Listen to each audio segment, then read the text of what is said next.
อะไรทำให้รายการคนที่ไปคุยกับใครก็ไม่รู้ไม่ได้สัมภาษณ์เซเลบดาราแล้วพี่ๆมั่นใจว่ามันจะต้องเกิดได้และสุดท้ายมันก็ดังประสบความสำเร็จจริงๆนะคือสมัยก่อนนะมันจะมีคำถามนี้เลยเราไปไหนมาไหนนะคนก็จะถามว่าคุณไปหาเคสแบบนี้มาจากไหนคุณทำยังไงให้เขาคุยกับคุณบอกเล่าทุกสิ่งทุกอย่างหน้าจอได้ทั้งที่มันกล้องตั้งอยู่เนี่ยอันนี้เป็นคำถามยอดฮิตครับกับเพจมนุษย์ต่างวัยเกิดขึ้นมาได้ยังไงครับพี่เรื่องความแก่เป็นเรื่อง mindset ทุกคนต้องแก่แต่การที่เราจะเป็นคนแก่แบบไหนอะอยู่ที่ mindset มันมีงานวิชาการบอกคุณเรื่องเยอะแยะว่าคนอายุ60สามารถแข็งแรงแบบคนอายุ40ก็ได้สามารถขึ้นมาเป็นคนที่มีมัสเซิลมีกล้ามเนื้อก็ยังได้แก่ตัวไปแล้วถ้าเราไม่มีลูกแล้วใครจะมาเลี้ยงดูแลเราล่ะเพราะเราก็ไม่มีลูกทำยังไงให้ผู้ใหญ่ที่บ้านร่วมใจแยกขยะหรือยอมแยกขยะประเทศไทยเราพูดกันเยอะมากว่ากำลังจะเข้าสู่สังคมสูงวัยเราเป็นประเทศที่พร้อมสำหรับสังคมสูงวัยแล้วหรือยังไม่พร้อมก้องกิน Green Talk Podcast สวัสดีครับก้องกิน Green Talk The Storyteller ครับวันนี้ผมอยู่กับพี่ประสานจากเพจมนุษย์ต่างวัยครับสวัสดีครับพี่ประสานครับสวัสดีครับก้องก่อนที่จะแนะนำพี่ประสานผมขอแนะนำรายการตัวเองก่อนนะครับเพราะว่าซีรีส์นี้เนี่ยคนอาจจะงงว่าที่ผ่านมาเฮ้ยคุยเรื่องอนุรักษ์คุยเรื่องสิ่งแวดล้อมEP ที่ผ่านมามีพี่ต่อพี่ด้าจากกบนอกกะลามาคุยนะครับเพราะว่าผมทำเป็นซีรีส์ The Storyteller ก็คือชวนนักเล่าเรื่องที่สร้างปรากฏการณ์ทั้งสังคมอย่างเงี้ยครับมาพูดคุยถึงแนวคิดไอเดียในการเล่าเรื่องเขานะครับผมซึ่งผมควรจะอธิบายเนี่ยตั้งแต่ EP ที่แล้วแต่ว่ากำลังจะมาอัดเปิดรายการใหม่เพื่ออธิบายปรากฏแผ่นดินไหวแสดงว่าต่อกับด้านนี้อาถรรพ์ครับเฮี้ยนก็เลยช่างภาพเก็บกล้องกลับบ้านกันหมดเลยครับก็เลยไม่ได้อธิบายอะไรคนดูก็จะงงว่าเอ๊ะทำไมอยู่ๆชวนนักเล่าเรื่องมานะครับผมซึ่งครั้งที่แล้วแผ่นดินไหวครั้งนี้พี่ประสานมาพร้อมกับนี่สายฝนพายุและสายฝนใช่ก็ถือซะว่าเราใส่แอมเบียนต์ให้นอนฟังสบายๆเสียงฝนตกนะครับเป็นพวกตระกูลกบนี่ก็จะนำมาพร้อมกับพวกภัยพิบัติซึ่งแขกรับเชิญในวันนี้ครับผมก็ไม่ไกลจาก EP ที่ผ่านมานะครับก็คือเป็นหนึ่งในลูกพี่ผมเป็นหนึ่งในอาจารย์เป็นหนึ่งในผู้ก่อตั้งรายการกบนอกกะลาแล้วก็เป็นพิธีกรคนค้นคนด้วยนะครับซึ่งตอนนี้เนี่ยเขาก็มาทำคอนเทนต์ที่เหมาะกับชื่อของเขาเลยก็คือเป็นผู้ประสานความสัมพันธ์ระหว่างวัย Generation Gap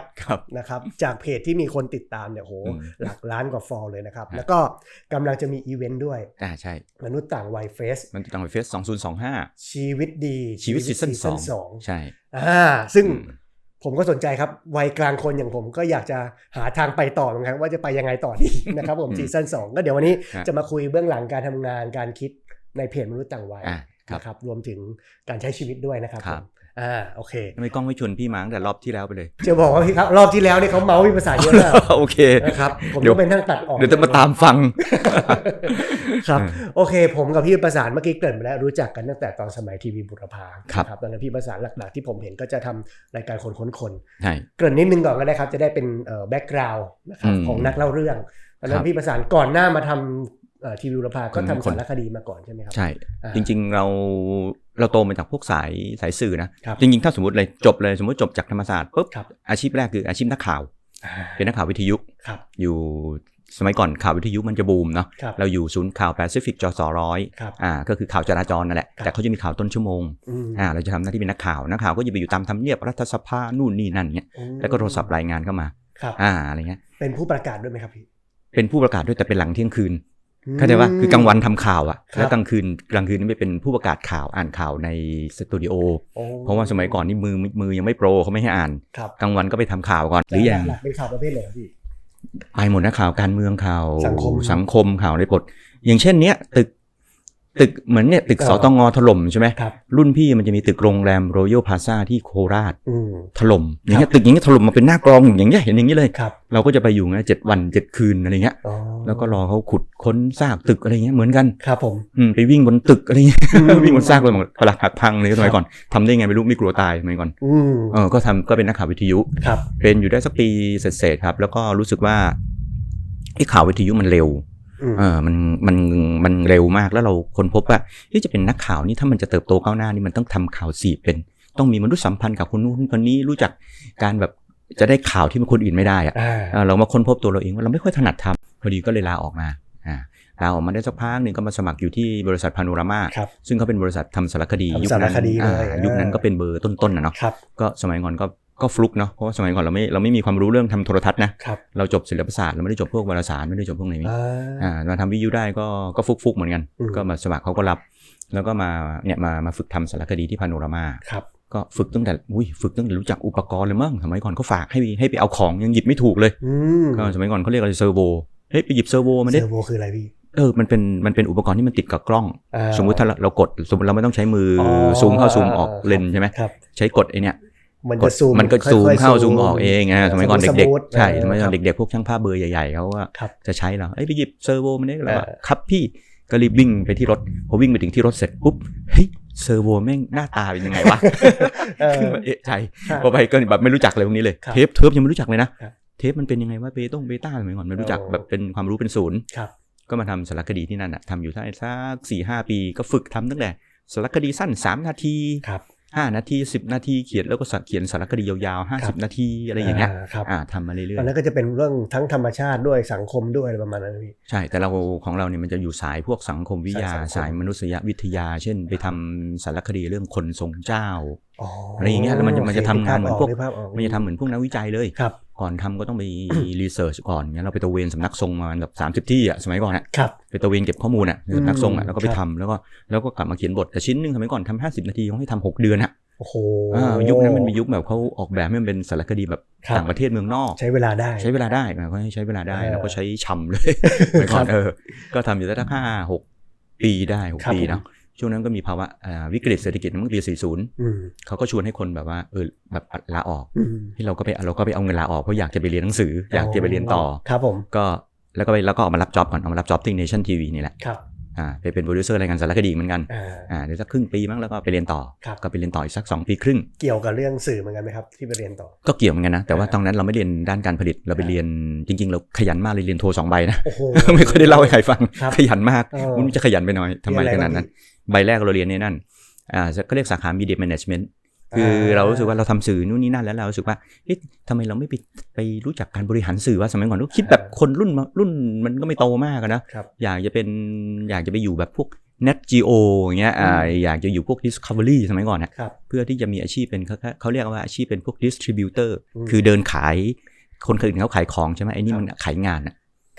ขายงานสมมติขายคอนเทนต์ไปตะเวนขายคอนเทนต์อยากมีความฝันอย่างนั้นแต่ถามว่ารู้จักมันไม่รู้จักนะก็ไปเรียนว่าการเรียนมันจะช่วยพาเราไปสู่เส้นทางนั้นแต่มันก็ทำให้เราเปิดหูเปิดตานะ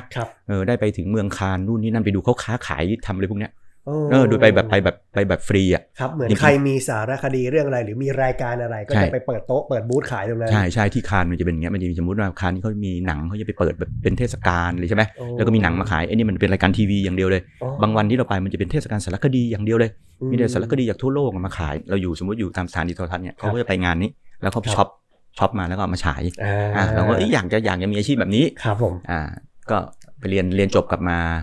ก็อีกใบหนึ่งเรียนอีกใบหนึ่งเรียนสาขาก็ชื่อ Interactive Multimedia ฟังดูสมัยก่อนโคตรโมเดิร์นเลยนะว่า Interactive มัน Interactive ยังไงสมัยก่อนดูแต่ทีวีนี่เราสามารถเข้าไป Interact กับมันได้สามารถตั้งแต่สมัยนู้นเลยสมัยนู้นเดี๋ยวนี้คนพูดกันบ่อยเดี๋ยวนี้ Interact ใช่สื่อมีเดียต่างๆซึ่งเดี๋ยวนี้เป็นคำเชยไปแล้วเป็นคำโบราณไปแล้วใช่ป่ะแต่พี่แบบยุคแบบแรกๆเลยที่เขาพูดถึงที่เขาเรียนเลยก็ไปเรียนตั้งแต่ยุคนั้นในอังกฤษมันเพิ่งเริ่มเป็นทีวีดิจิตอลเองนะพอเรากลับมาบ้านเรา10 ปีบ้านเราถึงจะเป็นทีวีดิจิตอลครับมาเจอพี่เช็คได้ไงครับพี่มาเจอพี่เช็คได้ยังไงก็อันนี้ก็เรียกว่าฟ้าลิขิตอีกเหมือนกันนะมาเจอพี่เช็คคือตอนนั้นพี่เช็คเขาจะทำอะไรเขาจะขึ้นรายการคนตอนนั้นยังคนที่ยังเป็นเดโมอยู่เลยนะยังไม่รู้ใครเป็นพิธีกรยังไม่รู้อะไรเลยอ่ะเขาหาคนเป็นคล้ายๆเป็นครีเอทีฟพี่เช็คเนี่ยเขาไปหมายตาพิธีกรไว้คนนึงซึ่งไม่เปิดเผยกันแล้วกันนะเป็นนักวิชาการรุ่นใหญ่แล้วเขาต้องการหาคนนึงไปเป็นคล้ายๆกึ่งโปรดิวเซอร์ไปดูแลพิธีกรคนนี้ปรากฏว่าอาจารย์คนนั้นไม่มาเขาไม่มาคือยุคนั้นพี่เช็คบุกเบิกก่อนแล้วก็คือเป็นคนหน้ากล้องก่อนแล้วไม่แกก็ยังไม่เป็นนะเพราะว่าตอนนั้นน่ะแกเป็นแล้วแกทำเทปเดโมเพราะว่าแล้วแกก็รอว่าจะหาพิธีกรมาทำปรากฏว่าหายังไงก็หาไม่ได้ทางนั้นก็บอกว่าเอ้าแก พี่เช็คทำมาแล้วก็ให้พี่เช็คทำไปเลยแล้วกันแล้วแกก็มาค้นพบว่าถ้าทำไปเลยคนเดียวมันไม่พอเพราะว่ารายการนึงมันถ่ายทีแบบโอ้โห10 วันอย่างเงี้ยมันแล้วรายการมันออกทุกสัปดาห์แกบอกแกก็ต้องหาอีกคนมาสำรองเขาก็เลยหาใครไม่ได้เขาก็เอาเรา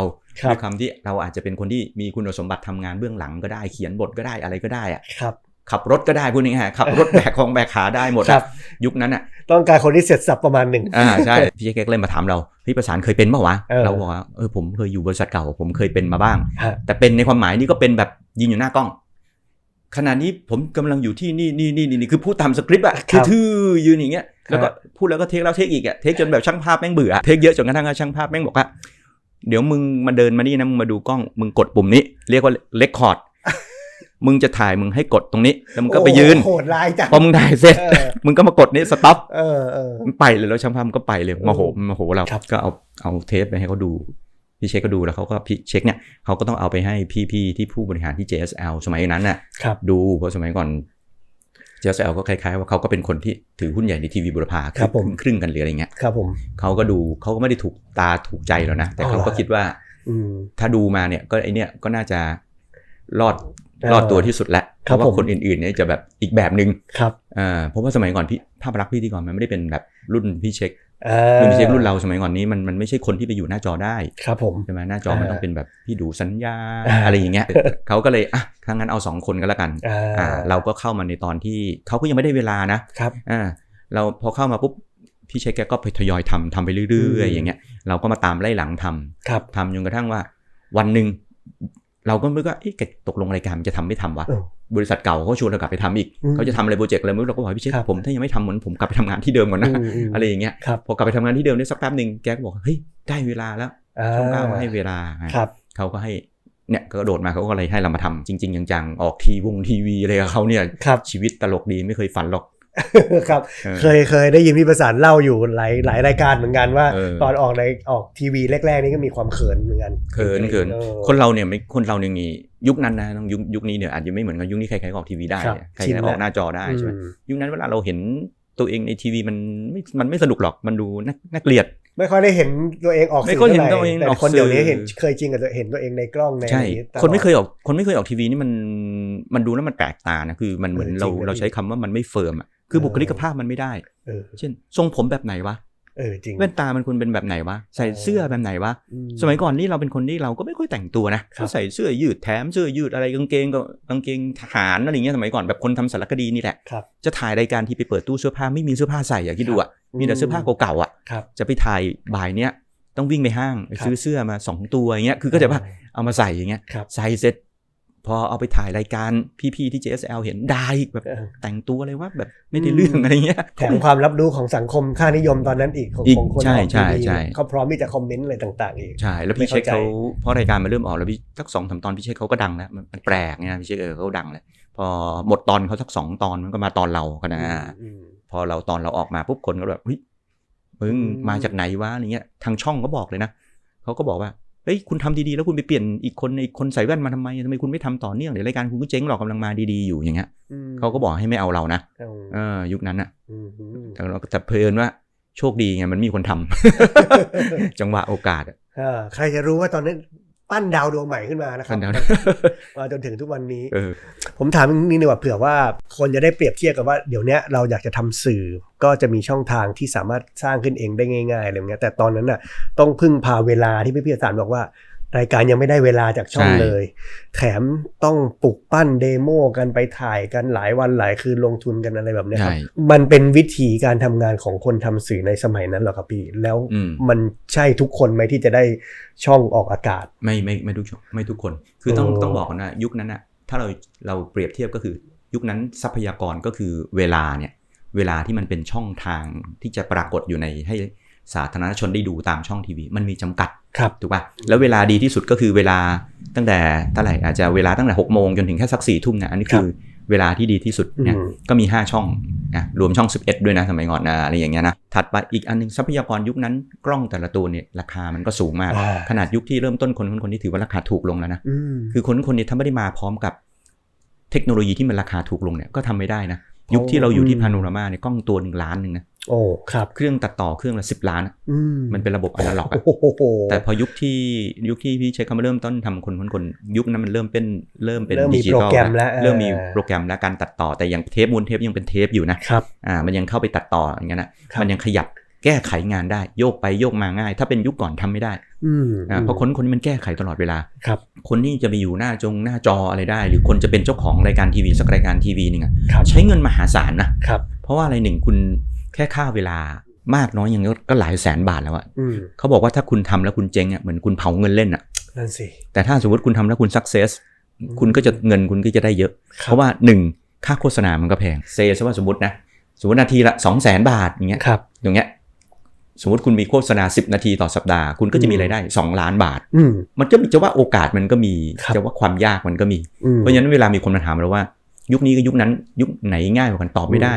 มันแล้วแต่ยุคนั้นทรัพยากรมันขาดแคลนเพราะว่าอะไรมันต้องลงทุนเยอะคนแข่งมันก็เข้ามาน้อยใช่ไหมแต่ยุคเนี้ย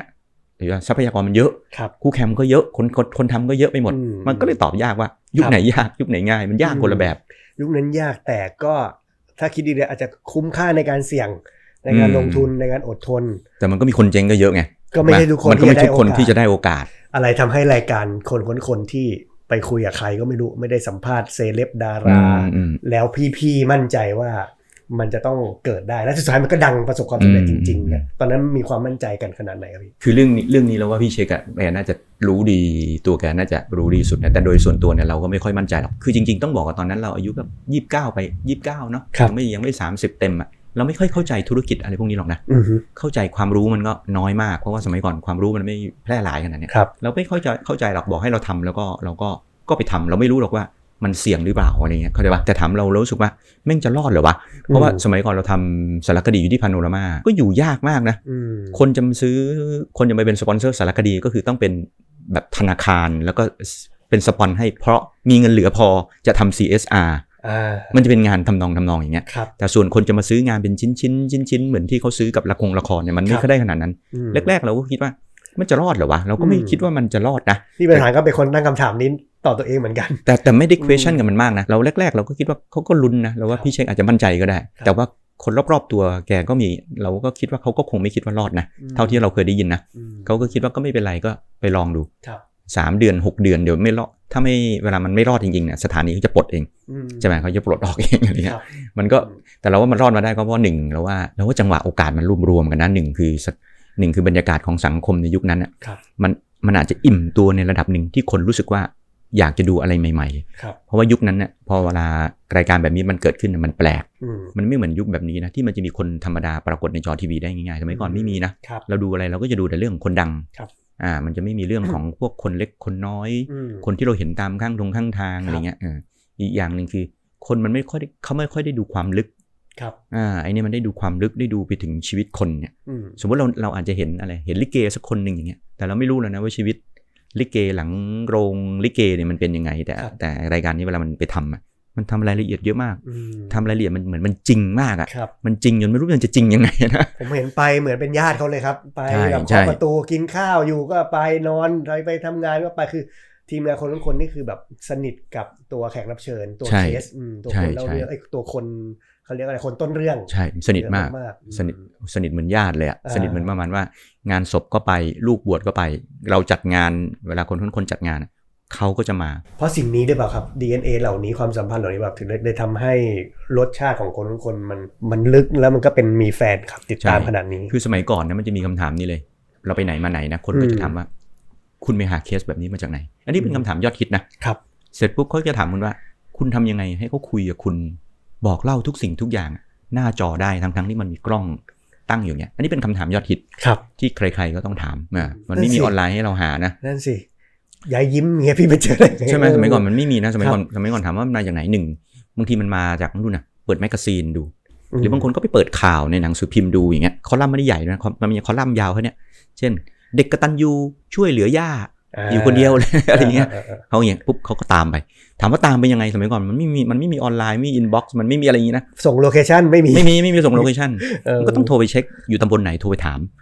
บ้านเขาไม่มีโทรศัพท์ก็ต้องโทรไปที่อบตก่อนพออบตบอกอยู่หมู่นี้ก็ลงไปสู่ กำนันจากกำนันก็ลงไปสู่ผู้ใหญ่บ้านจากผู้ใหญ่บ้านลงไปนู่นอสมเข้าใจว่าแรกๆมันเป็นอย่างนี้นะมันค่อยๆสืบค้นไปทีละนิดแล้วฝ่ายข้อมูลยุคนั้นต้องฝ่ายข้อมูลยุคนั้นเก่งบางที่เราไปกับเขาไปก่อนนะฝ่ายข้อมูลยุคนั้นก็ไปถึงปุ๊บเราตามเข้าไปบางทีก็ไปถ่ายที่สลัมสักที่นึงปุ๊บเขาไปถึงที่นั่นไปปุ๊บแล้วบอกเฮ้ยไปวันนี้ถ่ายวันที่เราไปโอ้โหมันลึกลับอย่างไงนะว่าทางเข้าไม่เข้าโคตรยากเลยแล้วเรานึกในใจว่าตอนมันมายังไงวะคนแรกที่ไปคนที่ไปเจอคนแรกใช่มันไปยังไงเราก็เก่งเนี่ยเราว่าพวกข้อมูลเนี่ยเก่งแต่อีกอันนึงเขาจะถามว่าที่เมื่อกี้เขาจะถามว่าคุณทำยังไงให้เขาคุยกับคุณหน้ากล้องได้อย่างเป็นธรรมชาติเนาะคือยุคนู้นเนี่ยมันเหมือนแบบเวลาเราไปอยู่เนี่ยมันไม่ได้หมายถึงว่าเรามีเวลาทำ3 ชั่วโมงไม่ใช่เวลาเราไปถึงที่นู่นเงี้ยปุ๊บพอเราไปหาเขาแต่เช้าเนี่ยเขาอาจจะตื่นเต้นกับเรามากนะตกใจไม่กล้าคุยแล้วก็ตกใจแต่เราก็ใช้วิธีการว่ายังไม่ถ่ายก็อยู่ก่อนอยู่คุยกินข้าวพอเราอย่างเราไปบางทีเขาทำกับข้าวกินอยู่แล้วบางคนมีน้อยก็ทำน้อยทำไข่เจียวจิ้มข้าวเหนียวมีแจ่วสักถ้วยนึงอย่างเงี้ยมันก็อยู่กันอย่างเงี้ยน้ำเปล่ากินกันอยู่คุยนู่นคุยนี่กันวิธีการทำงานมันไม่เหมือนกับกองโทรทัศน์ที่ไปปุ๊บแล้วมันต้องได้เลยกองโทรทัศน์ไม่จอเลยใช่กองโทรทัศน์ที่เวลาเขาออกจากเขาไปถึงที่นู่นปุ๊บเขามีเวลาทำ5 ชั่วโมงเขาจะต้องจัดการให้ได้ภายใน5 ชั่วโมงแต่ของคนนี่ไม่ใช่บางทีวันนั้นเราไปรู้สึกว่านั่งคุยดูเหมือนเขายังไม่ค่อยเปิดใจเนาะสักพรุ่งนี้หรืออีกรอบนึงไปใหม่ไปทำเรื่องเดิมเข้าใจว่าทำเรื่องรู้สึกว่ามันได้ที่สุดหรือบางทีไปกับช่างภาพที่ทำงานคู่กันมาตลอดสมมติเรานั่งคุยกับกล้องเนี้ยแล้วนั่งคุยแล้วรู้สึกกล้องคุยดีนะแล้วก็หันไปหากล้องช่างภาพแล้วก็พยักหน้านิดนึงช่างภาพก็กดเรคคอร์ดแล้วก็อย่างเงี้ยแต่ไม่ได้หมายถึงว่าละเมิดความเป็นส่วนตัวของเขานะครับคือเขารู้อยู่แล้วว่าเราต้องคุยเขารู้อยู่แล้วว่าเราต้องคุยหรืออย่างบางอย่างคุยไปเรื่อยๆอย่างเงี้ยเขาก็จะค่อยๆเล่าความในใจออกมาพอความบางเรื่องเขาก็จะเสียน้ำตาบ้างหรืออะไรอย่างเงี้ยใช่ไหมมันก็เลยมีความสนิทสนมกันมันก็เลยแบบอย่างเงี้ยคนก็จะถามอยู่ว่าเราได้เรื่องแบบนี้มาได้ยังไงครับโอ้เราฟังแล้วเนี่ยคนทำสื่อเยอะแยะช่วงนี้อย่างเงี้ยเขาจะฟังแล้วแบบโอ้โหมันใช้ทั้งเวลาใช้ทั้งทุนมันเหมือนกับการเบิร์นคอสไปเรื่อยมันแทบจะดูเป็นไปไม่ได้กับสื่อสมัยนี้หรือเปล่าหรือพี่วสานต์มองว่ามันก็เป็นไปได้แต่ไม่ทำกันหรือมันเร็วขึ้น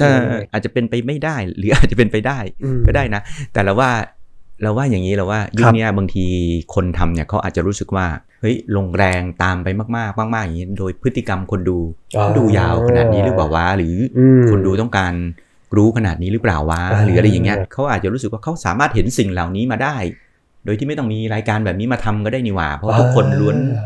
มีโทรศัพท์อยู่กับตัวเขาก็สามารถเห็นของเรียวแบบนี้อยู่แล้วก็ได้นะมันไม่เหมือนยุคก่อนการที่มันสักเซสมันก็อยู่ที่เรื่องของแบบเรื่องความทุ่มเทตั้งใจเรื่องอะไรเงี้ยมันต้องมีแต่อีกส่วนหนึ่งเราว่าของที่มันจะสำเร็จได้มันอยู่ที่ช่วงจังหวะเวลาโอกาสจังหวะเวลาที่มันพอดีกันสภาพอากาศเหมาะสมต้นไม้ก็เติบโตมันไม่ใช่อยู่ที่เมล็ดพันธุ์อย่างเดียวนะครับผมหรืออยู่ที่ชาวสวนอย่างเดียวแต่ว่าต้องขยันนะต้องขยันพรวนดินรดน้ำเนี่ยต้องขยันแต่ส่วนมันจะเติบโตหรือเปล่าบางทีมันต้องอาศัยแบบสภาพอากาศต่างๆด้วยครับทีนี้กระโดดข้ามมาปัจจุบันเลยแล้วกันครับกับเพจมนุษย์ต่างวัยนะครับผมเกิดขึ้นมาได้ยังไงครับพี่จะใช้คำว่าเกิดมาแบบความพยายามในการแบบหนีตายด้วยเหมือนกันนะเราทำงานที่ทีวีพรามมานัก10 กว่าปี11 ปีมั้งสัก11 ปีแล้วเราก็ลาออกใช่ไหมก็มาทำบริษัทตัวเองชื่อบุญมีฤทธิ์เนี่ยบุญมีฤทธิ์มีเดียก็โอเคนะทำบริษัทสเกลเล็กๆทำไปได้สัก5 ปีมั้ง 4-5 ปีเนี่ยแล้วก็เริ่มเห็นแล้วว่าไองานทีวีอย่างเดิมที่เราจับอยู่เนี่ยมันจะขึ้นลงแล้วเหมือนยุคนั้นจะเป็นยุคที่ทีวีดิจิตอลกำลังบูมด้วยใช่ไหมครับพี่ใช่ซึ่งเราก็ได้ผลประโยชน์จากมันนะจะว่าไปแล้วในช่วงปีแรกๆแต่พอทำไปเรื่อยๆนะเราก็เริ่มมองเห็นแล้วว่ากราฟมันจะลงแล้วเราเห็นคนรอบๆตัวเขาก็กระโดดไปทำออนไลน์ก่อนหน้าเราต้องเยอะครับแต่เราเพียงแต่ตอนนั้นน่ะเราแบบไม่ได้รู้สึกว่าแบบขี้เกียจพูดง่ายๆนะก็มีอารมณ์แบบขี้เกียจต้องมานั่งทำนู่นทำนี่นะแต่พอมันถึงระดับหนึ่งมันมีเวลาเพราะว่าช่วงนั้นที่ขี้เกียจก็เพราะว่ามันมีงานประจำที่มันทำต่อเนื่องไปมันก็เหมือนรูทีนแล้วก็ทำเราไปเรื่อยๆก็คือรายการโทรทัศน์ใช่แล้วก็ทำรายการโทรทัศน์ทำงานอะไรนะทำงานคอร์ปอเรททำนู่นทำนี่อะไรอย่างเงี้ยไปเรื่อยๆใช่ไหมมันก็มีงานที่ทำไปเรื่อยๆอยู่มาถึงปีที่5มันมีปีหนึ่งงานดันน้อยลงน้อยไปประมาณสัก 40% เราก็เลยคิดว่าไม่มีเวลาแล้วเดี๋ยวทดลองทำแบบนี้ก็แล้วกันเริ่มตั้งแต่ว่าจะทำอะไรเลยนะเผอิญว่าต้นทางเราแรกๆเนี่ย ช่วง5 ปีแรกของบริษัทเนี่ยมันทำพวกประเด็นสังคมสูงวัยเยอะทำเรื่องพูดง่ายๆทำเรื่องคนแก่เยอะแต่เราก็เลยคิดว่าเรื่องประเด็นสังคมสูงวัยเนี่ยเป็นเทรนด์คือถ้าพูดถึงเมกะเทรนด์เนี่ยพวก aging society จะอยู่ในนั้นใช่ไหมอย่างกล้องก็ทำกรีนใช่ไหมเมกะเทรนด์ก็เป็นเรื่องพวกสิ่งแวดล้อมหรือว่าไม่งั้นก็ทำพวกเมกะเทรนด์ก็เป็นเรื่องเทคโนโลยีอะไรอย่างเงี้ยตอนแรกๆเราก็จะทำสิ่งแวดล้อมเหมือนกันนะกล้องเกือบมีคู่แข่งแล้วนะทำช่วงหนึ่งพี่ประธานทำรายการสิ่งแวดล้อมเราทำรายการเรื่องเล็กเขย่าโลกทำให้ไทย PBS เราชอบนะรายการนั้นตอนแรกเรานึกว่าเราจะทำต่อนึกว่าจะเอามาทำเป็นออนไลน์ต่อเหมือนกันแล้วก็ต่อยอดมีขยะวิทยาด้วยใช่ไหมครับวิทยาด้วยสองรายการนี้เป็น2รายการที่ชอบนะสนุกดีก็ตอนแรกนึกว่าจะไปต่อยอดทำทั้งนั้นเนาะแต่ก็มาดูว่าถ้าเราจะทำมันเหมือนเราอยู่กับคนแก่ได้ส่วนหนึ่งนะจับประเด็นนี้มาพอสมควรแล้วก็รู้สึกว่าประเด็นนี้เหมือนมีคนทำบ้างแต่ก็ไม่เยอะแล้วอีกอย่างหนึ่งเรารู้สึกว่าถ้าเราทำมันน่าจะทำอย่างใหม่ได้มันจะไม่ได้ทำแบบที่เขาทำมาก็เลยคิดว่าทำอันนี้แหละก็มาทดลองทำอันนี้ก่อนทำก็มารีเสิร์ชอะไรเยอะแยะเยอะมากเยอะแบบรีเสิร์ชเยอะจริงๆนะรีเสิร์ชแบบงาน TDRI รีเสิร์ชงานจากฝรั่งรีเสิร์ชจากอะไรอย่างเงี้ยแล้วก็ค่อยๆขึ้นรูปขึ้นร่างมันขึ้นมายุคนั้นมีรายการเกี่ยวกับผู้สูงวัยมีเยอะไหมครับมีแต่ก็เป็นพี่ประธานทำใช่ไหมแต่มันเป็นรายการในทีวีไงและในรายการในออนไลน์มีคนทำก่อนเราก็หลายเจ้านะเพียงแต่ว่าเราคิดว่าอย่างนี้เราคิดว่าตอนเราเริ่มทำเนี่ยเราจะทำยังไงให้มันแตกต่างจากเขาคือไม่จำเป็นต้องเป็นคอนเทนต์คนแก่ทั้งหมดดูแต่ควรจะเป็นคอนเทนต์ที่จะเชื่อมโยงไปสู่คนในเจเนอเรชันอื่นๆด้วยเรื่องความแก่เนี่ยมันไม่ใช่แค่เรื่องสุขภาพผิวพรรณดูแลข้อเข่าปวดเอวปวดขามันไม่ใช่เรื่องอย่างนั้นอย่างเดียวแต่เราตีความไปถึงว่าเรื่องความแก่เป็นเรื่อง mindset ครับเป็นเรื่อง mindset เป็นเรื่อง thinking ของเราเช่นทุกคนต้องแก่แต่การที่เราจะเป็นคนแก่แบบไหนอะอยู่ที่ mindset เราเห็นคนแก่คนไหนเนี่ยที่เราจะรักเราจะชอบเขาเนี่ยสังเกตดูเราจะรักจะชอบเขานะเราจะชอบคนแก่ที่มี mindset ที่ดีด้วยจริงๆเพจมนุษย์ต่างวัยเนี่ยบางคนดูข้างนอกพี่ทำเพจคนแก่ใช่ไหมเราบอกใช่แต่ถ้าให้เรานั่งคุยนานๆเราจะบอกไม่ใช่เราทำเพจ mindset เกี่ยวกับเรื่องความเปลี่ยนแปลงเกี่ยวกับเรื่อง aging เกี่ยวกับเรื่องความสัมพันธ์เช่นแก่แล้วคุณจะต้องมี mindset ที่ดีกับตัวเองทำให้คุณสามารถที่จะเริ่มต้นอะไรใหม่ๆได้แต่ถ้าสมมติว่าคุณแก่แล้วคุณรู้สึกว่าชีวิตฉันนับถอยหลังแสดงว่าก็ถูกนะแต่ในขณะเดียวกันมันก็เริ่มต้นใหม่ได้นี่หว่าสมมติอะไรที่ยังไม่เคยเริ่มตั้งแต่ทำงานมาคุณไม่เคยออกกำลังกายนะคุณเป็นคน60ที่ก็แข็งแรงแบบคน60อ่ะแต่ถ้าสมมติคุณมี mindset ใหม่ว่าเฮ้ยมันมีงานวิชาการบอกคุณเรื่องเยอะแยะว่าคนอายุ60สามารถแข็งแรงแบบคนอายุ40ก็ได้สามารถขึ้นมาเป็นคนที่มีมัสเซิลมีกล้ามเนื้อก็ยังได้นะร่างกายมันอนุญาตให้คุณสร้างได้อะถ้าคุณมี mindset มี thinking แบบใหม่นะคุณก็สามารถเป็นคน60ที่แข็งแรงได้นะหรือถ้าสมมติคุณเป็นคน60ที่แบบขี้โมโหอะเจอเด็กคุณรำคาญก็ไม่หมดอ่ะแล้วคุณจะอยู่ยังไงวะถูกป่ะแต่ถ้าคุณมี thinking mindset ใหม่ว่าคุณอยู่กับใครก็ได้อ่ะคุณนั่งฟังคนอายุน้อยกว่าคุณคุยอ่ะคุณจะเห็นด้วยกับเขาไม่เห็นด้วยกับเขาคุณจะหงุดหงิดไม่หงุดหงิดแต่คุณ thinking mindset ใหม่ว่าอ๋อโลกแม่งเปลี่ยนคุณต้องเข้าใจมันอย่างนี้นะจริงเนาะคือความแก่ที่พี่ประจานบอกความแก่มันอยู่ที่ mindset และ mindset นี่แหละก็จะนำพาไปสู่สิ่งต่างๆเช่นสุขภาพคุณจะดีหรือไม่มันก็เริ่มต้นจาก mindset ความสัมพันธ์ทางสังคมและครอบครัวจะเป็นอย่างไรก็อยู่ที่ mindset ใช่คนเจนอื่นด้วยนะคนเจนอื่นสมมติว่าเราอายุ40-50เนี่ยแน่นอนเราทำงานอยู่บางทีเราไม่ค่อยคิดหรอกว่าเราจะแก่ยังไงเพราะเราก็ไม่คิดนะตอนเราอายุ40กว่าแล้วไม่เคยคิดฉันจะแก่ยังไงวะฉันไม่เคยคิดหรอกเพราะว่าวันๆฉันก็ทำแต่งานนะแต่ถ้าวันหนึ่งคุณนั่งคิดสิคุณจะแก่ยังไงวะ60คุณจะไปอยู่ที่ไหนคุณไม่ทำอะไรแล้วเนี่ยคุณอยากจะเอาเวลาไปทำอะไรคุณอันเงี้ยแล้วถ้าคุณคิดมี mindset ที่ดีในการวางแผนคุณจะได้ชีวิตในแบบที่คุณอยากเป็นแต่ถ้าสมมติคุณรังเกียจมันเมื่อไหร่นะหรือคุณไม่ได้คิดอย่างนั้นเมื่อไหร่หรือคุณอย่างเงี้ยโอ้แม่งจะแก่แล้วว่ะแย่แล้วว่ะแก่แล้วว่ะคุณถ้าคุณมี mindset แบบลบกับมันคุณก็ไม่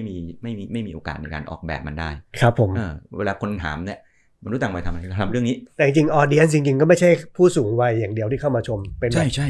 เป็นแบบรุ่นด้วยซ้ำเนาะใช่เราทำแรกๆนี่จริงๆ audience ถ้าไปดูหลังบ้าน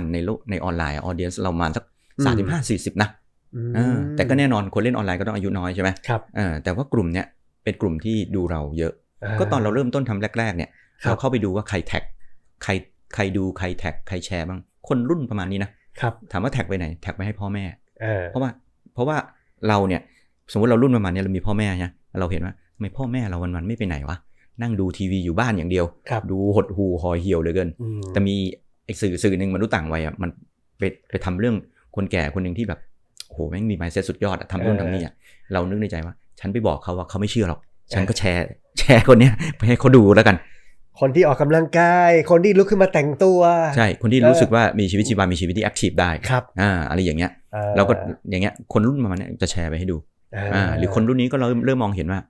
เช่นคนดูเสร็จคนจะรู้สึกว่าฉันอยากแก่แบบเนี้ยครับนะดูเสร็จฉันอยากเป็นแบบเนี้ยจะเป็นคนแบบเนี้ยเราก็รู้สึกว่าอย่างเงี้ยมันเป็นการแบบปรับจูน thinking คนละครับว่าเขาอยากจะเป็นแบบไหนอย่างคลิปแรกๆเลยที่เราเริ่มต้นทำเนาะอันนี้เป็นไม่ได้เป็นเคสทีเดียวสมัยก่อนเขาชอบล้อคนแก่ส่งไลน์ใช่ไหม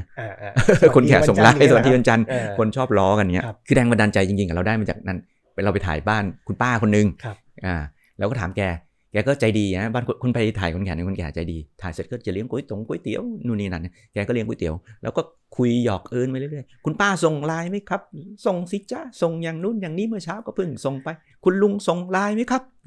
ส่งสิเพิ่งส่งนู่นนี่ไปแล้วก็เนี่ยผมถามจริงอ่ะทำไมชอบลงไลน์กันนะวันนี้ส่งจนบางทีน้องๆเนี่ยไม่อยากให้ไลน์แล้วนะกลัวไปปลุกเขาตั้งแต่ตี 4เพราะเวลาได้ไลน์แบบเขาจะส่งพระมาแล้วส่งมาทักกันตั้งแต่ตี 5เขาจะเป็นเรื่องที่เขาแซวกันนะเขาตอบเรามาว่าหุ้ยคุณประสานคนแก่เนี่ยบางทีมันไปไหนมาไหนไม่ได้นะโอกาสในเกิดการเจอเพื่อนฝูงนะมันก็ไม่เยอะเราส่งไปทุกวันอ่ะทำให้เพื่อนมันรู้ว่าเรายังไม่ตายคือเขาตอบอย่างนี้เสร็จแล้วหุ้ยแม่งเป็นเรื่องแม่งเอาเป็นทำประเด็นในเชิงของความสัมพันธ์ความเชื่อมโยงอะไรบางอย่างได้เลยนี่ว่าเพราะแค่ตอบว่าเฮ้ยแค่เรายังไม่ตายอ่ะโอ้เรารู้สึกจริงนะเพราะเขาก็เล่าต่อว่าอย่างของเขาเนี่ยเขาส่งหาเพื่อนตลอดพอช่วงนึงปุ๊บไอ้เพื่อนคนนี้มันหายไปเขารู้เลยว่าเกิดอะไรบางอย่างอยู่เขาโทรไปพอโทรไปปุ๊บเพื่อนเขาไม่รับลูกชายหรือลูกสาวเขารับเขาบอกเลยป่วยอยู่หรือไม่บอกหรือไม่ป่วยอยู่ก็บอกว่านี่เพิ่งเสียไปเมื่อวานนี้เขาก็เพิ่งรู้ว่าเพื่อนเขาเสียไอ้คันเขาจะไปเยี่ยมเขายังไปไม่ได้เลยนะเพราะว่าคนแก่บางทีอะไรอ่ะให้ออกไปเรียกรถแท็กซี่เหรอใช้ Grab ก็ไม่ได้อันนี้ย้อนไป 5-6 ปีก่อนนะใช้ Grab ก็ไม่ได้จะออกไปอะไรอ่ะขับรถเองตาก็ไม่ดีจะไปงานนี้ก็ต้องรอลูกหลานมาเกิดลูกหลานยังไม่มาก็ยังไม่คล่องตัวในการไปใช่ป่ะการจะไปมาหาสู่มันก็ไม่ง่ายไอ้ไลน์ที่เราดูแบบอย่างนั้นอ่ะอย่างเงี้ยพอเขาตอบมาเสร็จเก็ตเราก็เอามาทำคลิปนี้ก็เป็นคลิปแรกๆเนาะที่มันเป็นไวรัลแรกๆคนชอบมากคนชอบนะเพราะว่าทุกคนก็งงกับคุณพ่อคุณแม่ตัวเองเหมือนกันว่าทำไมต้องส่งไลน์มาอะไรเงี้ยแต่จริงๆเขามีความอยากจะเชื่อมโยงกับกลุ่มสังคมกับเพื่อนๆใช่เช็คชื่อแต่มันดีไงมันดีตรงที่ว่าเราทำคลิป1คลิปอ่ะมัน3นาทีเองแต่มันช่วยปรับเปลี่ยนความเข้าใจอ่ะมันชวนคนมองมุมใหม่อ่ะจากเดิมเราอาจจะรำคาญเนาะพอเราดูอันนี้เสร็จเราจะว่าเข้าใจได้คือโอเคความรำคาญหรือความไม่ชอบใจมันอาจจะไม่หายไปหรอกแต่มากน้อยยังไงเวลาเราส่งมามันยังชวนให้เรามองด้านอื่นได้ไงว่าเฮ้ยก็ยังดีนะอย่างน้อยเรายังรู้ข่าวสารกันนะครับมีอะไรที่เปลี่ยนความคิดของพี่ประสานอีกไหมหลังจากที่มาทำคอนเทนต์เกี่ยวกับผู้สูงวัยจริงๆหลายอันอยู่เหมือนกันนะคือเรามาค้นพบว่าแน่นอนแหละคนแก่จำนวนหนึ่งอ่ะเขาชอบว่ามีลูกหลานให้เลี้ยงอันนี้เป็นคำที่เขาพูดกันนะแต่เราค้นพบว่ามีคนแก่จำนวนหนึ่งนะเขาอยากจะมีชีวิตที่อิสระเขาอยากจะมีชีวิตที่รู้สึกได้ว่าทำยังไงก็แล้วแต่เนี่ยให้เราเนี่ยพึ่งพาลูกหลานได้น้อยลงสำหรับคนที่เขาสามารถดูแลตัวเองได้นะเช่นเขาสามารถมีเรื่องการเงินที่เข้มแข็งระดับหนึ่งหรืออะไรเงี้ยเช่นเราไปสัมภาษณ์คุณลุงมีน้องก็ไปทำตอนคุณลุงนักว่ายน้ำคนหนึ่งว่ายน้ำเก่งมากมาว่ายน้ำตอนสัก55-60อ่ะแล้วว่ายตอนนี้ก็70กว่าจะ80แล้วติดทีมชาติไปแข่งที่นู่นที่นี่ด้วยนะเขาถามว่าทำไมมาว่ายน้ำเขาไม่ได้ตอบนะว่าอยากจะมีสุขภาพแข็งแรงเขาบอกว่าอะไรเขาอยากจะให้ลูกมีชีวิตในแบบของเขาเข้าใจป่ะคือเขาบอกว่าถ้าเราแข็งแรงแล้วเนี่ยเราจะจัดการอะไรเองได้เราก็จะไปไหนมาไหนต่อเราเองได้เราไม่ต้องป่วยที่ลูกก็ไม่ต้องห่วงไม่ต้องเสียเงินไม่ต้องมานั่งเฝ้าเราแต่ถ้าเราว่ายน้ำเราสุขภาพดีเขาก็จะมีชีวิตของเขาก็จะมีความสุขในแบบของเขาได้เขาไม่ต้องมานั่งเป็นห่วงเราเขาอยากจะไปไหนอยากไปดูแลลูกหลานอยากจะเอาเวลาไปทำมาหากินอย่างเงี้ยเขาก็ไปทำมาหากินของเขาได้เนี่ยเราคิดว่า mindset แบบเนี้ยใช่mindset แบบเนี้ยมันควรจะเกิดขึ้นมากน้อยยังไงเราไม่จำเป็นต้องมีเงินนะแต่เรามีสุขภาพที่ดีก่อนก็ได้ mindset ที่ดีของเราเนี่ยมันจะจุนเจือคนรอบๆตัวเราไปหมดเลยมันจะช่วยเหลือคนอื่นไปได้เยอะมากอย่างเงี้ยเรารู้สึกว่าอันนี้เป็นสิ่งหนึ่งที่ทำให้เห็นหรืออย่างในมนุษย์ต่างวัยเนี่ยทุกวันอาทิตย์มันจะมีถามคำถามมีอาทิตย์นึงถามว่า ถ้าคุณแก่แล้วนะคุณคิดว่าคุณอยากจะไปอยู่กับลูกหรือคุณอยากจะอยู่ลำพังเชื่อไหมคนตอบมาส่วนใหญ่นะบอกว่าถ้าอยู่เองได้อยากอยู่เองอยู่จนชีวิตมันถึงแบบอยู่เองไม่ได้อะค่อยให้เขาค่อยมาดูแลเขาไม่อยากทิ้งบ้านออกไปเพราะอะไรเพราะเรารู้สึกว่าคนเราพออายุมากๆเนี่ยเขาจะไม่ค่อยชอบแบบอะไรที่มันเปลี่ยนแปลงมากมันเป็นเรื่องของความปลอดภัยความคุ้นชินแต่อีกอย่างนึงคือการอยู่ในที่ของตัวเองเนี่ยมันเป็นการบอกถึงความมันบอกถึงศักดิ์ศรีอะไรบางอย่างนะที่มันเป็นที่ของเขาอ่ะเป็นที่ที่แบบว่าเขาสร้างมันขึ้นมาเองอ่ะเขาอยู่แล้วเขาก็รู้สึกว่าเขาไม่ต้องเกรงใจใครอ่ะมันที่ของเขาอ่ะอันนี้มันที่ที่เขาสร้างเพื่อดูแลตัวเองได้ด้วยใช่แล้วคิดว่านี่เป็นทุกคนนะไม่ว่าคนแก่หรือหนุ่มสาวนะนั่นหมายถึงอะไรอ่ะนั่นหมายถึงลูกๆก็ควรจะต้องอะไรแบบแทนที่จะไปขยันขยอให้เขาย้ายไปอยู่กับเราเนี่ยลูกๆอาจจะต้องเปลี่ยนวิธีการว่าฉันจะไปทำไงให้บ้านมันปลอดภัยที่สุดก็ได้ครับโอเคครับเราเข้าใจความมหัศจรรย์ในมิติต่างๆของผู้สูงวัยกันนะครับหลายๆแง่มุมนะที่พี่ประสานทำคอนเทนต์มาทีนี้มันมีคำว่าต่างวัยด้วยเพราะว่าพี่ชื่อเพจพี่คือมนุษย์ต่างวัยคือความอาจจะความแตกต่างกันในทาง mindset หรืออะไรต่างๆครับส่วนใหญ่ที่ทำมาเห็นปัญหาเรื่องความต่างวัยเรื่องอะไรเป็นหลักครับพี่คือจริงๆเนี่ยเรื่องบางเรื่องเนี่ยในชีวิตประจำวันเนี่ยเรื่องส่วนใหญ่แล้วเราจะไม่ค่อยขัดแย้งกันนะครับแต่เราจะขัดแย้งกันในบางเรื่องที่ต่างคนน่ะต่างมีวิธีคิด thinking เป็นของตัวเองสมมติเขาบอกว่าทำงานบริษัทเนี่ยเราต้องตั้งใจทำงานนะเราก็ต้องมี loyalty กับออฟกับที่ทำงานนะนู่นนี่นั่นอย่าไปเปลี่ยนงานบ่อยนู่นนี่นั่นนี้นะเพราะว่าเขาเติบโตมาเขาอาจจะแบบเจริญรุ่งเรืองมาด้วยคุณสมบัติแบบนี้แต่พออีกอย่างนึงพอเราไปถามคนรุ่นใหม่ๆเนี่ยเขาเติบโตมาอีกยุคสมัยนึงแล้วเขาอาจจะสงสัยว่าไอ้ loyalty นี่มันมีประโยชน์อะไรบ้างloyalty นี่มันอาจจะดีแต่มันดีจริงเหรอแล้วยุคสมัยแบบนี้การ loyalty แล้วมันเหมือนเราจะได้ผลลัพธ์จากไอ้ loyalty ที่เราทำเหรอถูกไหมหรืออย่างสมมุติว่าเขาบอกว่าให้อดทนทำงานนะแต่รุ่นนี้ก็จะถามว่าอดทนไปทำไมทำงานหนักไปเพื่อใครทำงานไปเพื่อใครถ้าเราไม่ชอบทำไมเราต้องอดทนอย่างเงี้ยเข้าใจป่ะหรืออย่างสมมติเอาก็ไม่ต้องไกลเอาแค่รุ่นเราเนี่ยนะรุ่นเราเนี่ยสมัยก่อนที่บอกว่าเราไปเป็นนักข่าวแล้วกลางคืนเราไปอ่านข่าวเราไม่ได้ตังค์นะสิ่งที่เราได้คือเราได้แค่โอกาสซึ่งไม่เป็นเงินนะโอกาสถูกป่ะในวันนั้นมันไม่เป็นเงินเนี่ยแต่มันจะเป็นเงินในวันข้างหน้าใช่ไหมเพราะว่า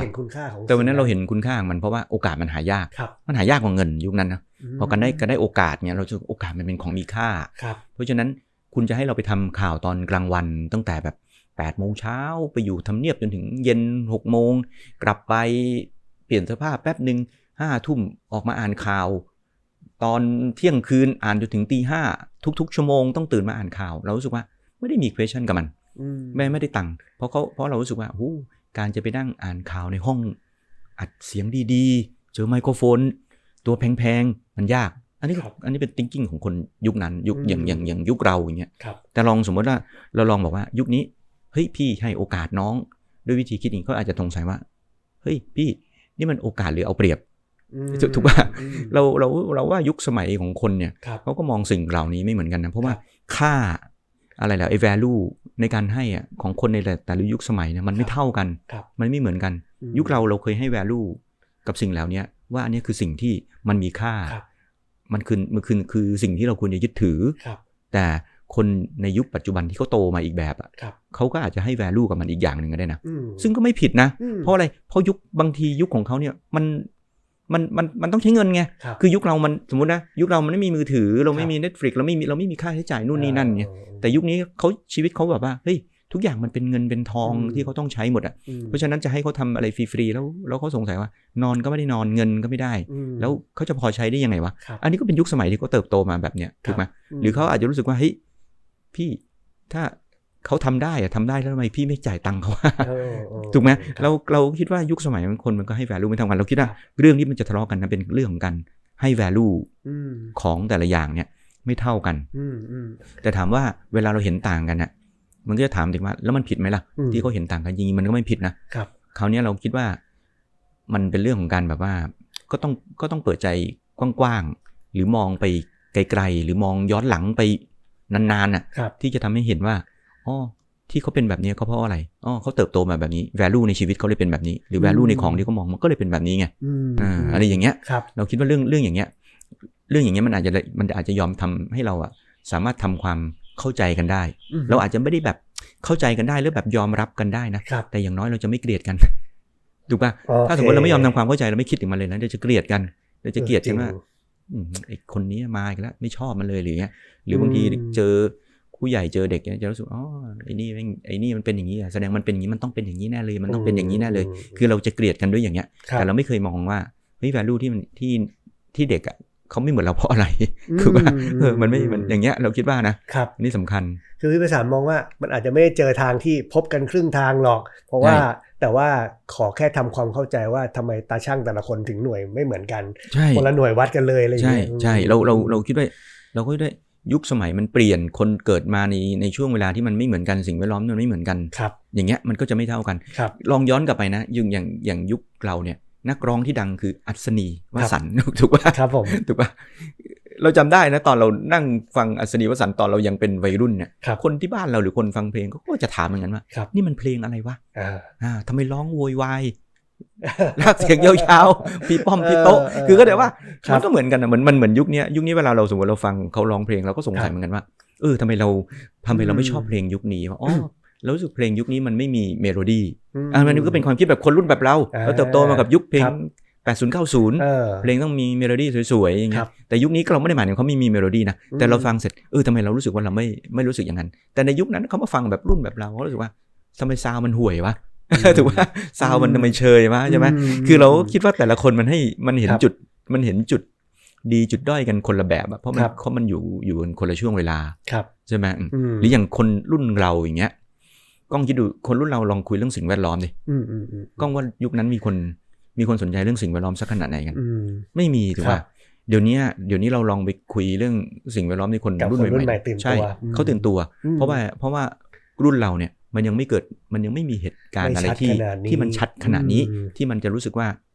มีคนมาบอกเราว่าโลกร้อนอย่างเงี้ยโลกร้อนคืออะไรวะเรายังไม่รู้สึกผลกระทบของโลกร้อนขนาดนี้ไงแต่ยุคเนี้ย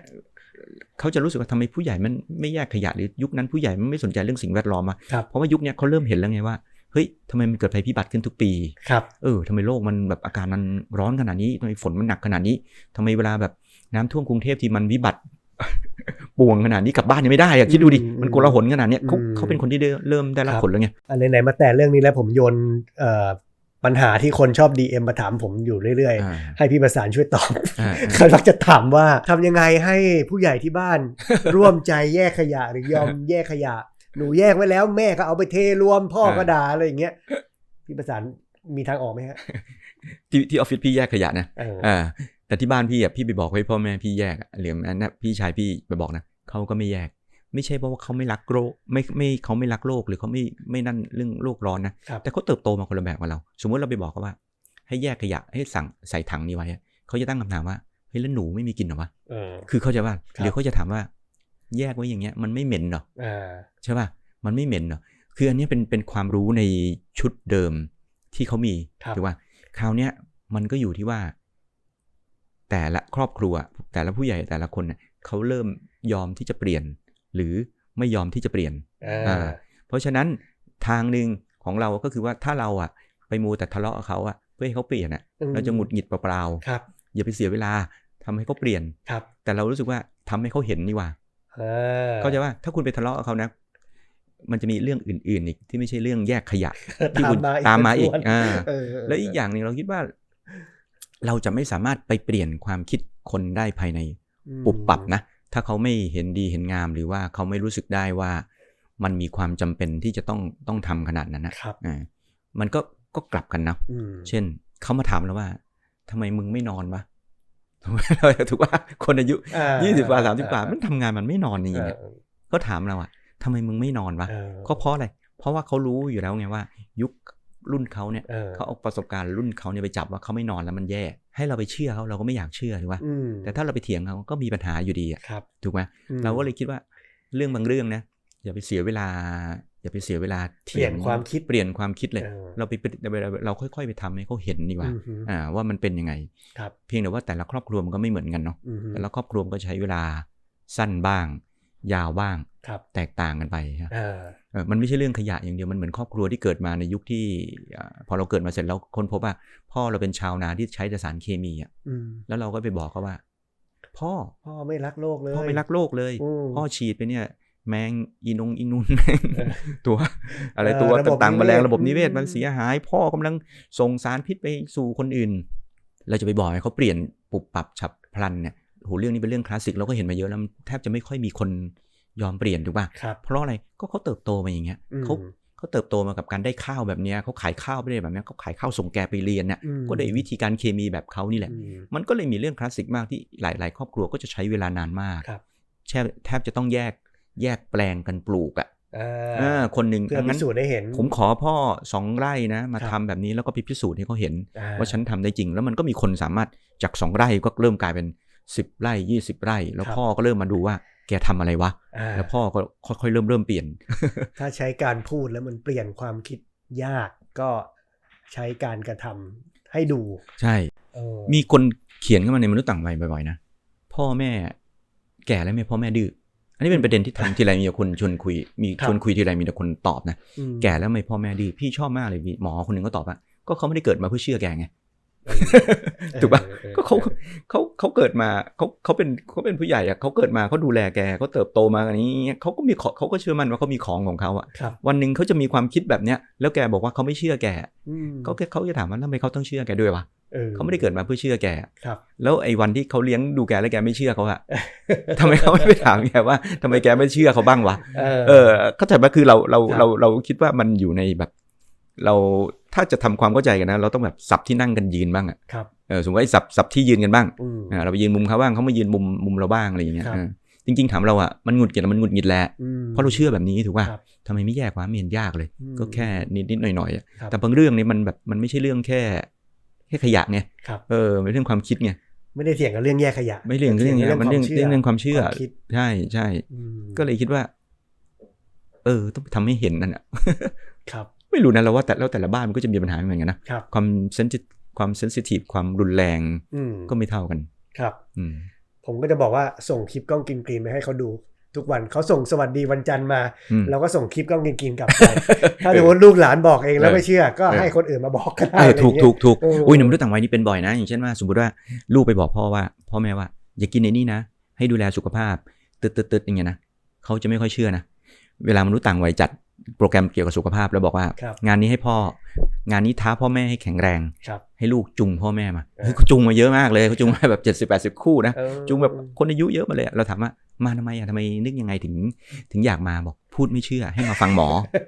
เขาใจว่าหรือเราเจอหมอที่รักษาผู้สูงอายุต้องเยอะนะเขาหมอพวกนี้เขาจะบอกเลยบางทีลูกจะเข้ามากระซิบก่อนหมอเตรียมเป็นอย่างนี้ฝากบอกหน่อยเพราะว่าเขาพูดแล้วไม่เชื่อเหมือนพ่อผมเลยครับผมเวลาผมจะซื้อของอะไรจะปรึกษาก่อนคาดหวังคำตอบแรกได้เลยว่าอย่าไปเอาเลยลูกมันไม่ดีมันนู่นมันนี่อะไรเงี้ยผมจะรอนิดนึงให้เขาผมจะรู้สเต็ปเขาว่าหลังจากที่เขาปฏิเสธมาแล้วเนี่ยเขาจะส่งรูปเนี้ยไปถามเพื่อนก่อนว่าลูกชายจะซื้อนี้แล้วผมก็จะบอกว่าผมก็บอกแนนว่าเดี๋ยวก่อนรอใจเย็นๆรอเขาถามเพื่อนก่อนสักพักก็จะตอบกลับมาว่าลุงคนนี้เขาบอกมาว่าก็ดีเหมือนกันนะ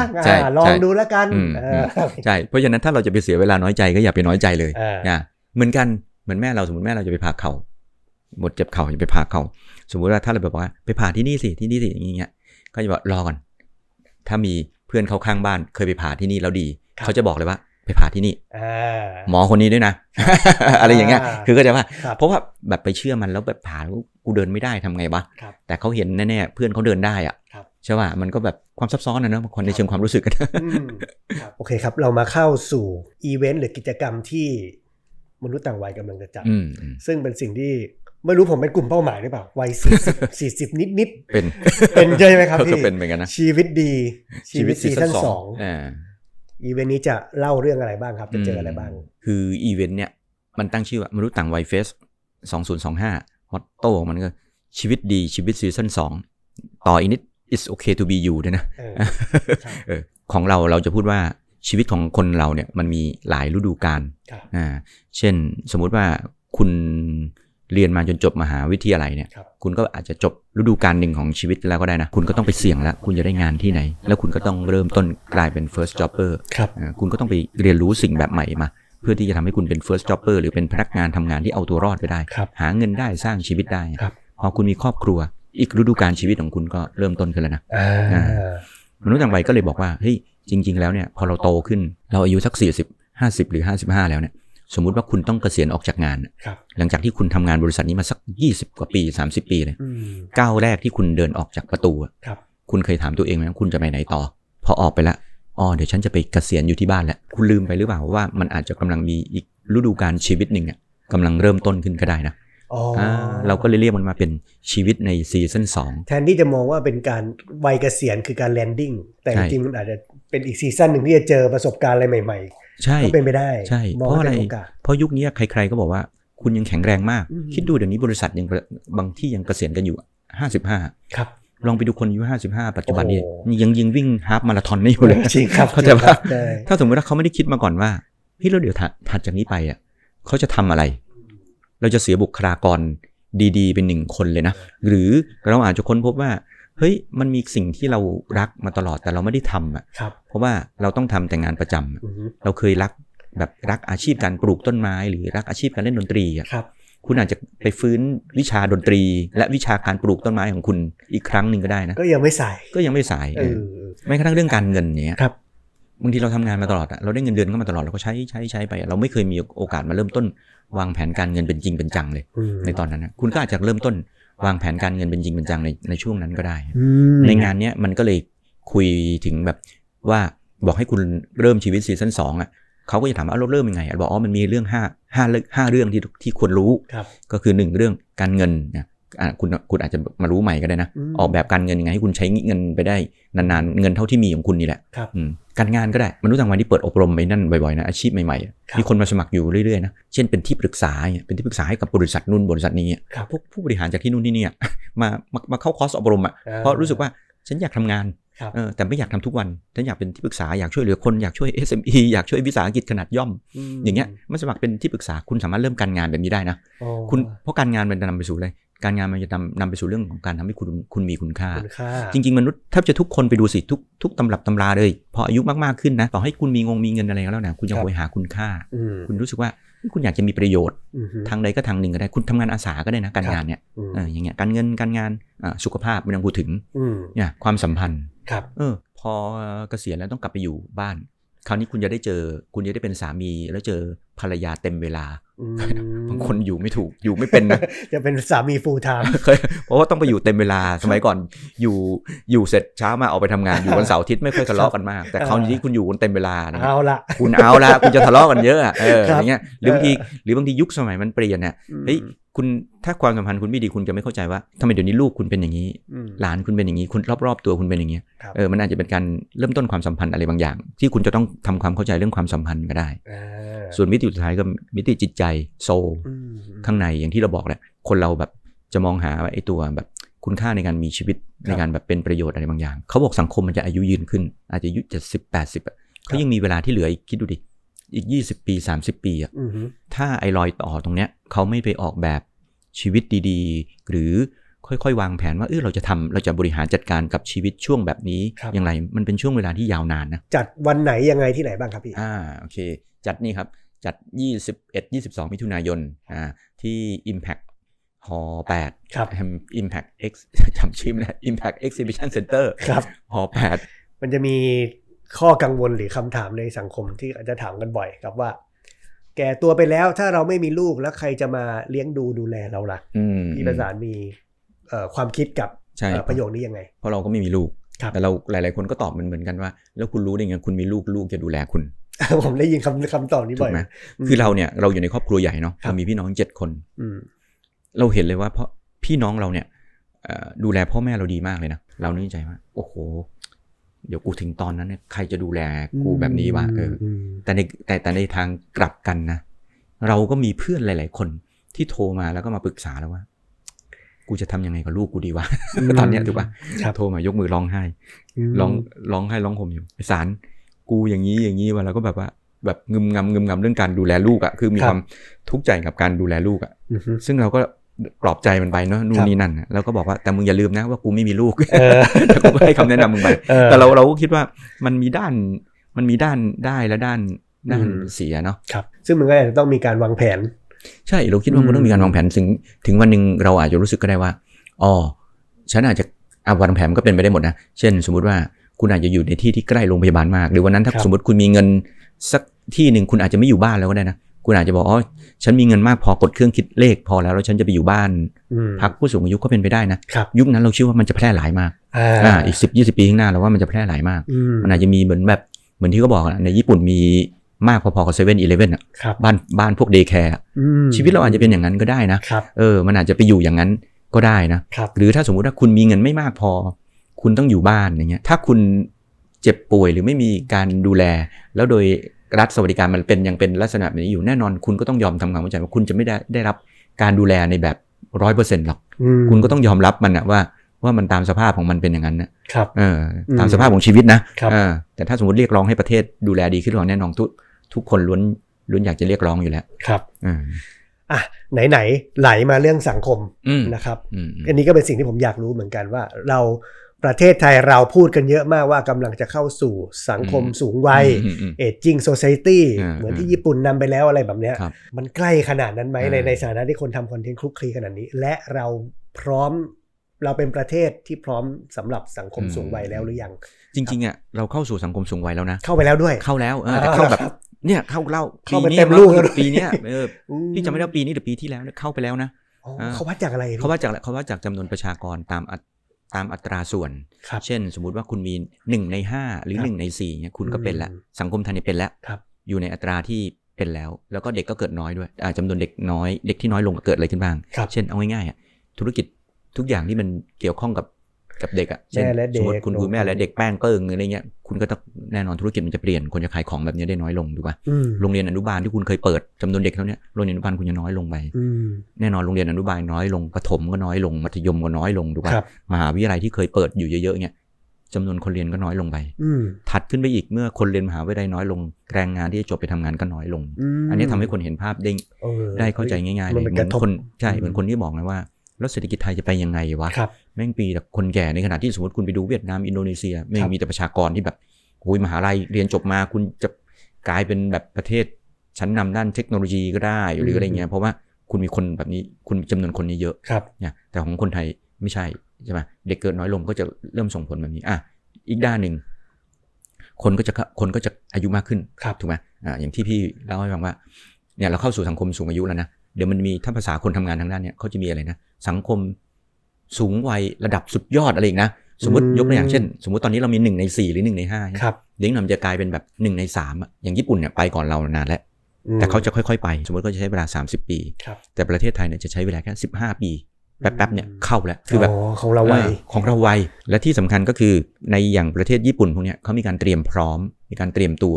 เขาเรียกว่าเขายังมีเงินใช้เหมือนว่ายังรวยก่อนที่เขาชอบรวยก่อนแก่แต่ของเราเนี่ยดันแก่แล้วยังไม่รวยมันตรงกันข้ามกันแต่สถานะในการอยู่เท่ากับเขาเข้าใจว่า อยู่ในสังคมสูงวัยแบบนั้นมีผู้สูงอายุเยอะเหมือนเขาแต่คุณภาพชีวิตไม่เท่ากันแล้วเรื่องสังคมสูงอายุนี่เราสังเกตดูนะว่ามันไม่มีเจ้าภาพภาครัฐเนี่ยไม่มีเจ้าภาพที่จะลุกขึ้นมาแบบวางแผนว่ามันควรจะต้องทำอย่างไรระบบสวัสดิการระบบรัฐระบบนู่นระบบเนี่ยทำอย่างไรอีกหน่อยมีคนป่วยมากๆไปอยู่ที่ไหนของโรงพยาบาลมันควรจะต้องมีระบบอะไรหรือมีอะไรสำหรับคนที่เขาไม่มีต้นทุนจริงๆเขาไม่มีเงินเก็บไม่มีเงินอะไรจริงๆเลยซึ่งมีจำนวนเยอะมากๆด้วยคำถามคือแล้วจะยังไงต่ออย่างเงี้ยก็จะตอบคำถามกล้องมาถามว่าเขามีระบบอะไรรองรับหรือเปล่าพร้อมหรือยังไม่พร้อมอย่างพี่เพิ่งไปญี่ปุ่นกลับมาเนาะอยากให้พี่ประสานเล่าเรื่องนี้ใช่อันนี้น่าสนใจมากไปที่เมืองฟุกุโอกะเขาพร้อมขนาดนี้นะเขาพร้อมขนาดที่ว่าเขาไปดูเลยว่าคนแก่ญี่ปุ่นเนี่ยจะอายุยืนขึ้นแล้วส่วนใหญ่จะอายุยืนถึง100 ปีเขาทำตัวเลขสถิติมาเลยว่าอายุ80ปุ๊บใน10คนคุณจะเป็นอัลไซเมอร์4คนอันนี้ตัวเลขสมมุติก่อนนะครับเพราะผมจำตัวเลขไม่ได้แต่ถ้าคุณเป็นคนอายุ90 ปีคนอายุ90 ปีเนี่ยคุณมีโอกาสเป็นอัลไซเมอร์เนี่ยประมาณครึ่งนึงเลย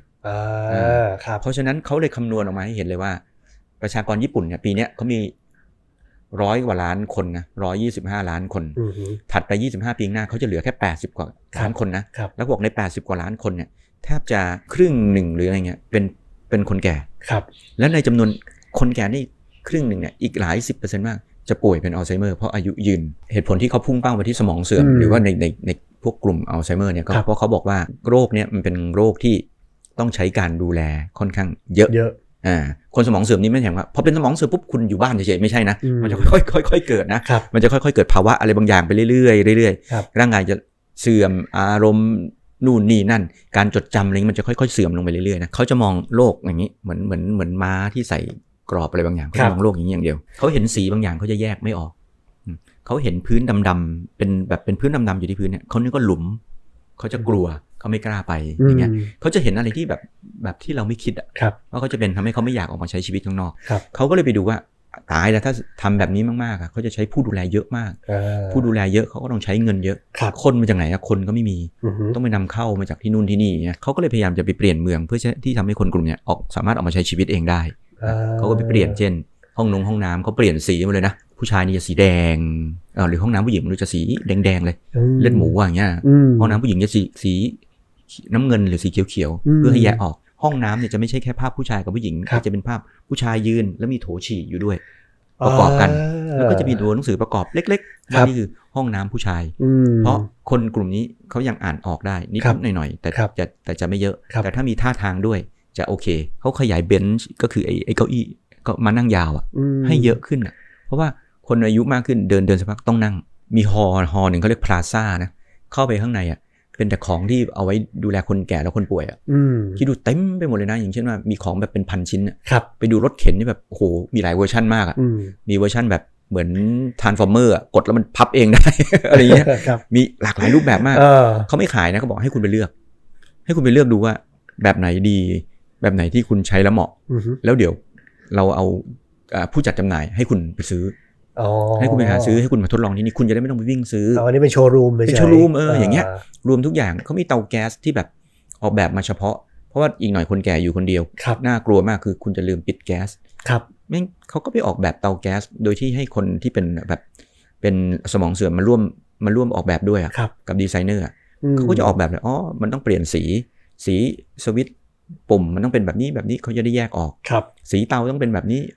อะไรเงี้ยเลื่อนขึ้นลงได้ด้วยนะเตาอ่ะเหมือนโต๊ะเหมือนโต๊ะสมัยใหม่ที่เราเห็นนะใช่ไหมเลื่อนขึ้นลงอันนี้เตาเลื่อนขึ้นลงได้อะไรเงี้ยมีเสียงเตือนอย่าลืมปิดแก๊สนะนู่นนี่นั่นเนี่ยคือเขาออกแบบมาทุกอย่างเพื่อที่จะทำส่งก็เป็นญี่ปุ่นคิดละเอียดแล้วก็แบบว่าเห็นความสำคัญของเรื่องพวกเนี้ยครับผมคือของเราไม่ต้องละเอียดขนาดนี้ก็ได้นะแต่ว่ามันไม่มีคนมาคิดก่อนหรือยังมีอยู่ในโจทย์ของการพัฒนามันไม่อยู่ในโจทย์ของการพัฒนาทั้งจริงๆมันเป็นเรื่องใหญ่คือเวลาพูดถึงเรื่องสังคมสูงวัยนะตอนที่พี่ทำมนุษย์ต่างวัยแรกๆนะพี่จะเปรียบเทียบว่ามันเหมือนสมัยก่อนที่เราพูดเรื่องโลกร้อนน่ะคือพูดเรื่องโลกร้อนยุคนั้นเนี่ยก็จะรู้สึกว่าคนจะไม่ค่อยเก็ตนะครับเราจะเก็ตว่าโลกร้อนเว้ยเดี๋ยวน้ำแข็งจะละลายหมีจะแบบไม่มีที่อยู่เรามาแจกถุงผ้ากันมันความเข้าใจของคนยุคนั้นเป็นแบบนี้เนาะแบบจะเข้าใจเซนส์ประมาณนี้แต่พอเริ่มอุณหภูมิมันเริ่มแปรปรวนมากๆเราเริ่มจะรู้แล้วเฮ้ยมันมาถึงจริงแต่สังคมสูงวัยเนี่ยมันยังไม่เห็นภาพนะเรายังไม่รู้สึกได้ว่าเดินออกมาแล้วแบบเดินมาที่ถนนย่านรามอินทรามองไปเฮ้ยทำไมเต็มไปด้วยคนแก่วะในชนบทนี้เราจะเห็นมีผู้สูงอายุอยู่เยอะนี่ไปโรงพยาบาลเนี่ยเราเห็นภาพนี้เยอะแต่ถามว่าในเมืองที่เราจะรับรู้อะไรแบบเนี้ยจะยังมีไม่ค่อยเยอะคำถามคือเยอะขึ้นเรื่อยๆแล้วยังไงเขามีอะไรรองรับไงเขาต้องอยู่บ้านลูกเต้าหลานไปทำงานในต่างที่มันไม่มีเหรอสวัสดิการที่จะทำให้เขากลับไปอยู่ที่บ้านได้ทำงานใกล้บ้านแล้วคุณก็ไปลดภาษีให้บริษัทนั้นนี่มาทำได้อีกหลายอย่างมันทำได้หลายอย่างนะญี่ปุ่นมันคิดขนาดที่ว่าคนแก่เนี่ยบางคนเขาจะหนีบ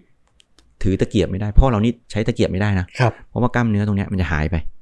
หยิบตะเกียบไม่ได้ต้องใช้ซ่อมญี่ปุ่นเนี่ยไม่คิดถึงขนาดนั้นออกแบบตะเกียบที่มันเชื่อมกันแล้วเหน็บก็ได้ที่คล้ายๆแหนบใช่ที่คีบถูกคือความพร้อมในการรองรับสังคมผู้สูงวัยเนี่ยไม่ใช่แค่ไปพัฒนาบ้านพักคนชราหรือว่าเรายังไ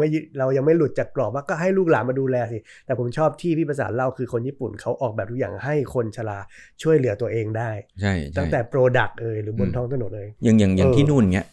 ที่พี่ไปเนี่ยเขาก็บอกเลยนะว่าตอนนี้เขาส่งเสริมให้ออกมาทำงานแต่ของเราเนี่ยเรายังไม่รู้ซะด้วยซ้ำไปนะว่าเฮ้ยมันจะมีต่ออายุเกษียณไปวะมันควรมีไหมหรือไม่ควรมีหรือถ้าสมมติว่า คนเราแข็งแรงจริงๆ55เกษียณ60เกษียณแล้วยังแข็งแรงเขาไปอยู่ไหนกันนะหรือมันมีระบบอะไรบางอย่างที่เราจะพาคนกลุ่มนี้เข้าไปบรรจุอยู่ในที่ทำงานอะไรบางอย่างแล้วเราเอื้ออำนวยความสะดวกบางอย่างให้เขาได้ทำงานไหมอย่างเงี้ยเพราะอีกหน่อยมันจะไม่มีคนทำงานนะจะอีกหน่อยไม่ได้อีกหน่อยเดี๋ยวนี้คนทำงานหายากใช่ป่ะเราก็เลยคิดว่าเนี่ยมันน่าจะต้องเขาน่าจะต้องมีคนมาจัดการมาคิดเรื่องอะไรแบบเนี้ยซึ่งเราจะไปดูจากที่อื่นก็ไม่ได้นะสมมุติว่าเราไปดูแบบจากญี่ปุ่นเขาอาจจะบอกว่าเขาจัดการแบบนี้แต่เราจัดการแบบเขาไม่ได้เพราะเราไม่ได้มีเงินมากเหมือนเขาหรือวิธีการมองคนวิธีการมองชีวิตก็ไม่เหมือนกับเราเราต้องจัดการในแบบของเราก็ได้มันไม่มีเจ้าภาพไม่มีอย่างที่พี่ประสานบอกจริงใช่ไม่มีคนมีเจ้าภาพครับไงก็ฝากไว้นะครับผมก็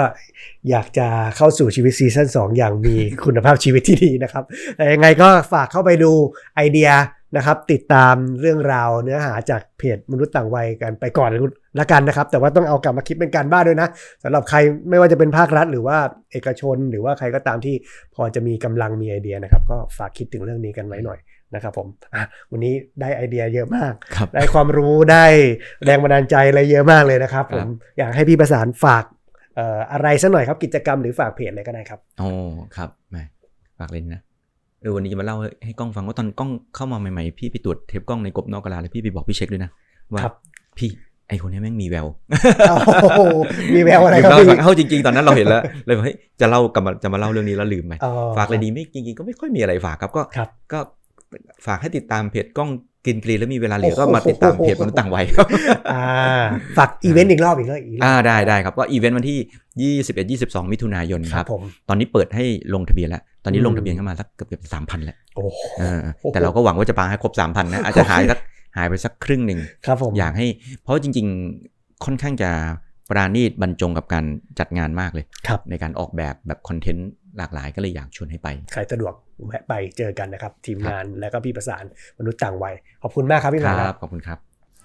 ขอบคุณเพื่อนๆที่รับชมรับฟังกล้องกินกรีนทอล์กนะครับถ้าชอบฟังความรู้แนวคิดและการใช้ชีวิตให้เป็นมิตรต่อโลกจากผู้คนในหลากหลายวงการแบบนี้ก็ฝากกดติดตามที่ช่องกล้องกินกรีนในทุกช่องทางทั้ง Facebook YouTube TikTok Instagram และก็ฝากกดไลค์กดแชร์หรือคอมเมนต์เข้ามาพูดคุยกันได้เลยนะครับเจอกันใหม่คลิปหน้าครับ